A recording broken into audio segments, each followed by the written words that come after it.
नमस्कार and welcome you all to study IQ. मैं हूं प्रशांत धवन। नाउ यहाँ पे आप लोग बिल्कुल ठीक पढ़ रहे हैं। चाइना ने ऑफिशियली प्रोटेस्ट किया और ये कहा है कि गलत तरीके से अरुणाचल प्रदेश में एक पहाड़ का नाम अब दलाई लामा के नाम पे रख दिया गया है। इधर आप देख पाओगे चाइना ने लिटरली कहा है कि ये इलीगल है जो भारत में हुआ है। एक इंडियन टीम थी, ये अरुणाचल प्रदेश के एक पहाड़ पे चढ़ी, एक ऐसा पहाड़ जो अननेम्ड था, जिसको आज तक कोई नाम दिया नहीं गया था। और इस इंडियन टीम ने ये पहाड़ चढ़ने के बाद ये डिसाइड किया कि इस पहाड़ को हम स्पेशल नाम देंगे, it will be named after Dalai Lama. और अगर आप सोच रहे हैं कि क्या इस माउंटेन का नाम सिंपली अब रख दिया गया है the sixth Dalai Lama mountain, नहीं, इस माउंटेन का नाम रखा गया है सांग्यांग ग्यात्सो। और अगर यहाँ पे आप सोच रहे हैं वेट वेट वेट, अभी जो दलाई लामा जीवित हैं, जो भारत में रहते हैं, जिन्हें हम सब जानते हैं, उनका जो एक्चुअल नेम है ये तेंजिन ग्यात्सो है। तो ये जो दलाई लामा जिनकी हम बात कर रहे हैं यहाँ पर, ये कौन है? देखो, हमने यहाँ पर चाइना को सिर्फ चिढ़ाने के लिए ये सब नहीं किया कि चलो एक माउंटेन पे हमारे माउंटेनियर्स चले गए और दलाई लामा के नाम पे नाम रख दिया गया।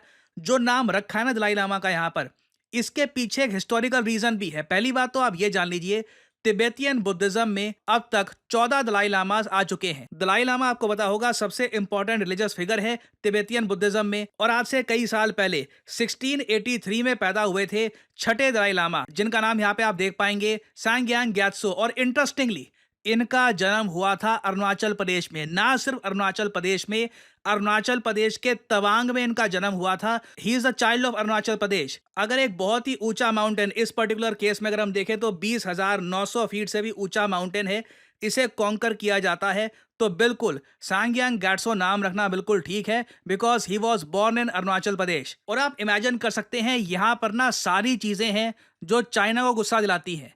अरुणाचल प्रदेश का मेंशन चेक, दलाई लामा का मेंशन चेक, और finally India standing up to China. जिस तरीके से चाइना लगातार अरुणाचल प्रदेश के नाम बदलता रहता है, वो भी दूर बैठकर, कोई बेजिंग में बैठा हुआ कोई आदमी नाम बदल देगा अरुणाचल प्रदेश के, तब चाइना कहता है कि दैट इज फाइन। बट हमारे माउंटेनियर्स एक ऐसे माउंटेन को कॉन्कर करते हैं जिस पर चढ़ाई करना बहुत ही मुश्किल होता है, और फिर प्रॉपरली जो हमारा national institute of mountaineering and adventure sports है, जो रक्षा मंत्रालय के अंडर आता है, वो इस माउंटेन का नाम रखता है ना, तब चाइना कहता है कि नहीं, ये सब इलीगल है। तो अगेन ये काफी बड़ी हिपोक्रेसी है। बट फाइनली यहाँ पर चाइना को पहली बार इंडिया ने एक डायरेक्ट जवाब दिया है कि सिर्फ आप ही नाम नहीं बदल सकते। जिन माउंटेन्स को आज तक कॉन्कर नहीं किया गया, हम उनको कॉन्कर करेंगे और फिर हम उनका नाम रखेंगे after the respected Dalai Lama.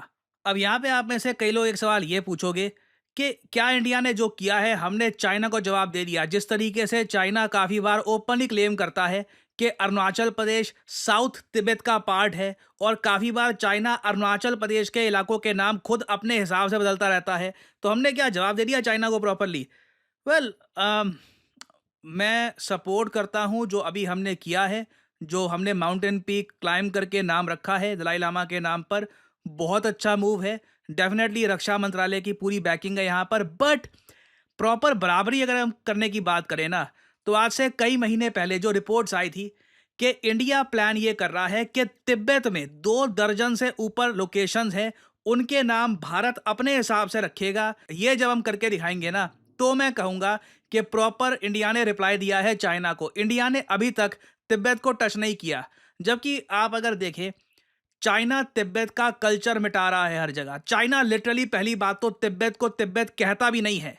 इधर आप देख पाओगे China is slowly erasing Tibet's name. China Tibet को, इनके जो ऑफिशियल गवर्नमेंट डॉक्यूमेंट होते हैं ना, कि मान लो कहीं पर कुछ बनाना है, फंड्स एलोकेट करने हैं, सड़कें बनानी है, किसी भी ऑफिशियल डॉक्यूमेंट में ये तिब्बत लिखते नहीं है। इनके जो सरकारी ऑफिशियल्स हैं, आपस की कम्युनिकेशन में तिब्बत नहीं बोलते, ये लोग वर्ड यूज करते हैं शिजांग। नाउ ये बहुत गलत है। तिब्बत इज तिब्बत। इतिहास की कई, आप अगर सैकड़ों साल पुरानी, कई सेंचुरीज पुरानी किताबें पढ़ लीजिए, ट्रैवलर्स के डॉक्यूमेंट्स देख लीजिए, हर जगह आपको तिब्बत नाम मिलेगा।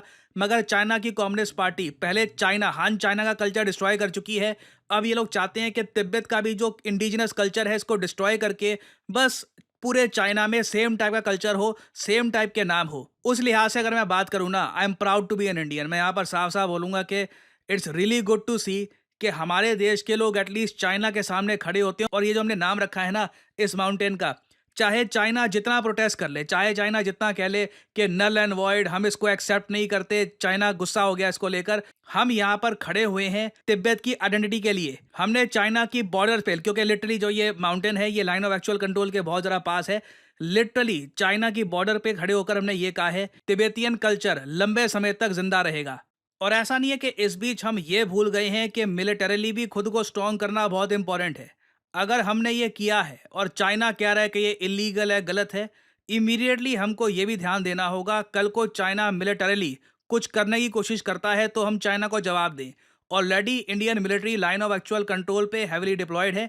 अभी रिसेंटली एक रिपोर्ट ये भी सामने आई है कि इंडियन आर्मी ने सेटअप कर दिया है पहला, this is the first ever high altitude firing range Arunachal Pradesh में। तो सिर्फ हम पहाड़ चढ़ के नाम नहीं रख रहे, हम मिलिटरीली भी अपने आप को स्ट्रॉन्ग कर रहे हैं ताकि चाइना कभी भी मिलिट्री अग्रेशन इस एरिया में ना कर पाए। और एक बार को यहाँ पे आपका एक सवाल आ सकता है कि कुछ ही हफ्तों में, लिटरली अगले महीने ही अगर हम देखें तो रशिया का जो शहर है कजान, ये कजान यहाँ पे है, इधर ब्रिक्स का समिट होगा, मोदी जी होंगे, पुतिन होंगे, शी जिनपिंग भी यहाँ पर मोस्ट प्रॉब्ली आएंगे।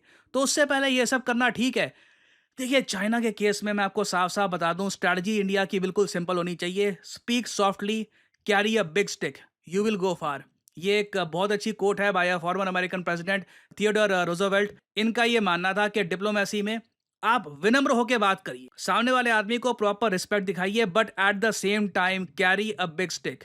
चाइना ने, आप अगर देखो, अपना अग्रेशन जो है, गलवान जैसे इंसिडेंट, जो बाकी अग्रेशन जो चाइना कर रहा था, तब तक नहीं रोका जब तक इंडिया ने बॉर्डर पे मिलिट्री डिप्लॉयमेंट बहुत ज़्यादा बढ़ा नहीं दी, चाइना की इन्वेस्टमेंट्स कट नहीं करी। टिकटॉक को लेकर आज तक यूएस डिसाइड नहीं कर पाया कि बैन करें ना करें। कुछ जगह बैन कर दिया मिलिट्री के लिए, गवर्नमेंट ऑफिशियल्स के लिए, बाकी जगह बैन करें ना करें। हम लोग कब से बैन करके बैठ गए हैं उसको, और कई और कंट्रीज है बाय द वे, वो भी एक एक करके टिकटॉक को बैन कर रहे हैं। तो चाइना को देखिए एक प्रॉपर मैसेज हमने दिया था, और साथ ही साथ जो मिलिट्री डिप्लॉयमेंट है अरुणाचल प्रदेश में वो भी हम बढ़ा रहे हैं। तो ये सब करना काफ़ी इंपॉर्टेंट है। नहीं तो चाइना का सिंपल, इनका जो तरीका है सोचने का वो ये है, अगर आप कमज़ोर हैं तो आपकी गलती है, अगर हम कमज़ोर होंगे तो चाइना अग्रेशन दिखाएगा ही दिखाएगा। तो we have to appear strong. और एक मैं कहूँगा बहुत अच्छा स्टेप है बाय इंडिया। देखना होगा आने वाले ब्रिक्स समिट में क्या डेवलपमेंट्स होती हैं। I am really looking forward to it. अभी के लिए जो इंडिया ने किया है, डेफिनेटली ये पूरे चाइना में लंबे समय तक नोटिस किया जाएगा। और फाइनली यहाँ पे मैं आपसे एक सवाल पूछूंगा। क्वेश्चन ये है कि इंडिया ने रिसेंटली एक बायलैटरल इन्वेस्टमेंट ट्रीटी साइन करी है। इसका मतलब ये है कि हमारे देश के इन्वेस्टर्स इस देश में जब जाएंगे तो उनके साथ भेदभाव नहीं होगा, उनकी सेफ्टी का ध्यान रखा जाएगा। तो जो ये बायलैटरल इन्वेस्टमेंट ट्रीटी भारत ने हाल ही में साइन करी है, ये किस कंट्री के साथ साइन करी गई है?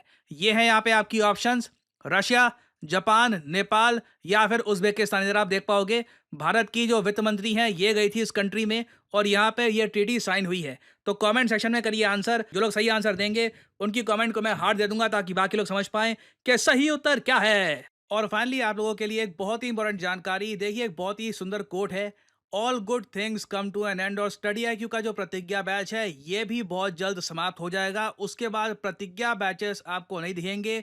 ऑल टुगेदर हम नए बैचेस की तरफ फोकस करेंगे। प्रतिज्ञा बैच में आपको बता दूं, मोस्ट पॉपुलर स्टडी आईक्यू का यूपीएससी बैच रहा है। हजारों students from all over India इन्होंने एनरोल किया है स्टडी आईक्यू के प्रतिज्ञा बैच में।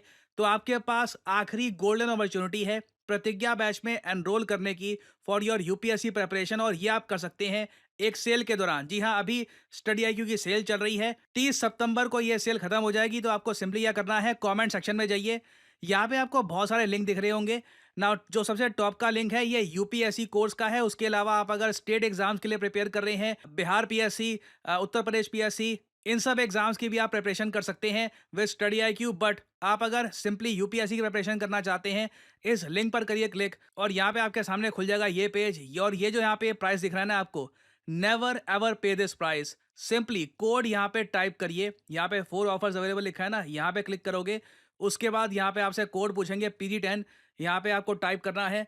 और आप देख सकते हैं फॉर जस्ट 21,500 रुपीज़ एक 24 मंथ का कोर्स आपको मिलता है। इस कोर्स में स्टडी आईक्यू की फैकल्टी आपको पढ़ाएगी, आपकी रेगुलर लाइव क्लासेस होंगी, 1-to-1 मेंटरशिप आपको दी जाएगी, आंसर राइटिंग प्रोग्राम होगा, और स्टडी आईक्यू की तरफ से स्पेशल गिफ्ट बॉक्स भी सेंड किया जाएगा आपकी एड्रेस पर, जिसमें आपको स्टडी आईक्यू ब्रांडेड मैप्स मिलेंगे, टेक्स्ट बुक्स मिलेंगी, नोटबुक्स, पेन्स, बहुत सारा merchandise by Study IQ delivered straight to your address. तो आपके सामने एक गोल्डन अपॉर्चुनिटी है। डिस्काउंटेड रेट्स पे आप परचेज कर सकते हैं आखिरी Pratigya batch and start your UPSC journey with Study IQ. और of course use the code PD10 to get the maximum discount possible. तो इसी नोट के साथ यह है वीडियो कान। Thank you for listening and as I always say, may the gods watch over you.